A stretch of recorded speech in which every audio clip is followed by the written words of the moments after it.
telo. Najviac ho však bolel chvost. Lúčikom ľudí si už kliesnila cestu obrovitá postava v bielom plášti. Na krku mala fonendoskop. Bol to doktor Bora. Johannes Jensen stojí pred kráľovským palácom. Obliekol si to najlepšie, čo mal. A na chvost si priviazal stup. Nestoja za žiadne modriny, spinu fakol zdaní šupiny. Nestoja za žiadne modriny, spinu fakol zdaní šupiny. Ak ti aj tečú slzy, ak ťa tvoj osud mrzí, tak nemaj pocit viny, veď nie je zlé byť iný, veď nie je zlé byť iný. Páčila sa vám táto knižka? Áno. Tak to sme radi.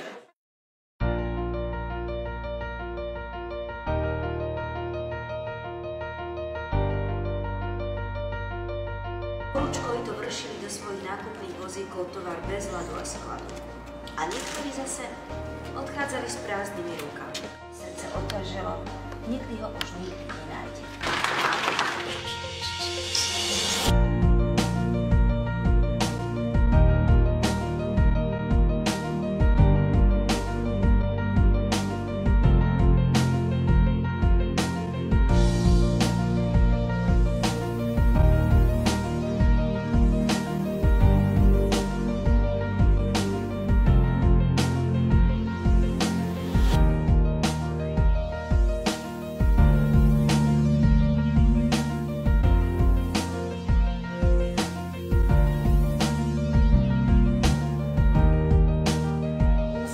Hľadá zmysel života, vzťahov a veky, prečo sa rozhodla písať o starej umierajúcej žene, ktorá bilancuje svoj život, čerstvy odpovedala.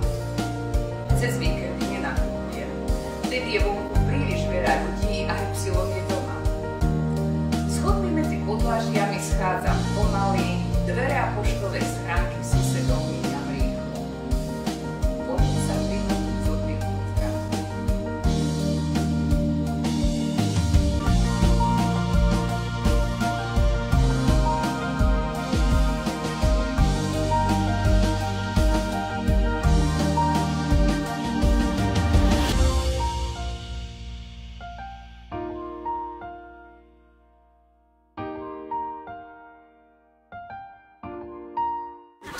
Kývajme, všetci kývajme, hurá!